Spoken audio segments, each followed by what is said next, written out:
Back on, ladies and gentlemen, on the CNN News 18 Federal Bank Prime Time studios. Let's go straight across to Sushant Sareen to try and break down what's actually dominated the discourse on the social media space. The copter crash, President Raisi's death, along with the foreign minister, plenty of conspiracy theories. Israel has said we've got no hand in it.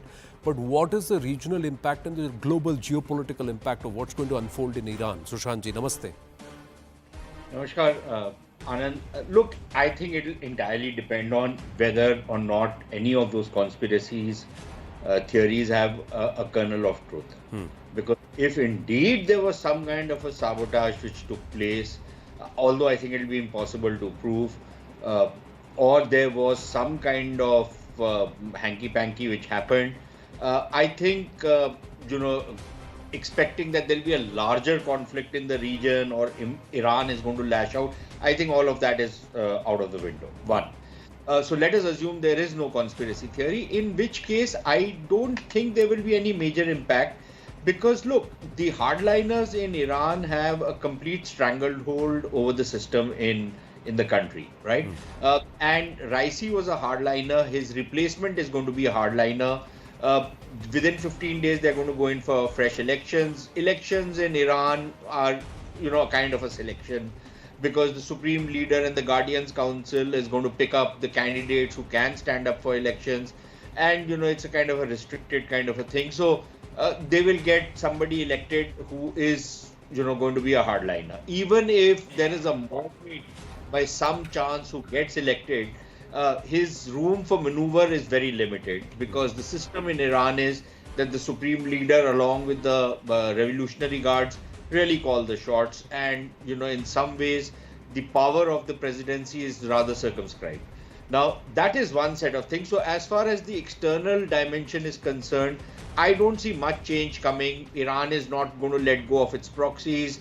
It's not going to give up on its very belligerent stand on a range of issues, is not going to seek peace with the Americans or with anybody else. So that is as far as the external front is concerned. Internally, there is some speculation as to, because a lot of people were thinking that Raisi was a possible successor to the Supreme Leader. Yes. Now, once he goes out of the window, there could be a kind of a tussle within, the clergy or within that group of people who would want to succeed the Supreme Leader as and when he cops it. So I think there will be some kind of an internal power struggle. But again, that is nothing out of the ordinary. That's the kind of stuff, that's Iranian politics for you. It's a peculiarity of Iranian politics. It's like what would happen in any totalitarian authoritarian state, where the ruling clique will have a tussle between themselves on who's likely to succeed.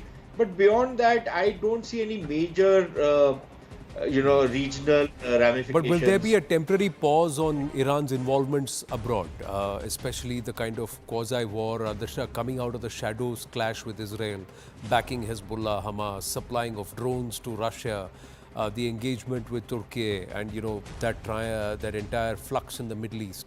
Will there be a temporary pause which could allow certain other geopolitical forces to move in, cash in on that pause? No, I would be... How does it impact the equations with Bharat? Because that Chabahar agreement was also recently signed.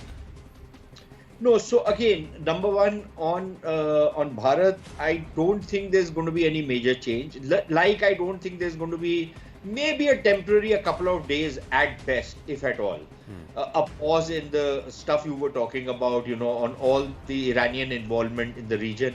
On India, again, look, the agreement which has been signed with India has not been signed by an individual. It is a state level agreement which has been signed by two states in their best interest. So I don't think just because Mr. Raisi is no longer there and his foreign minister is also, no longer alive, that it's going to change the entire state of relationship with India.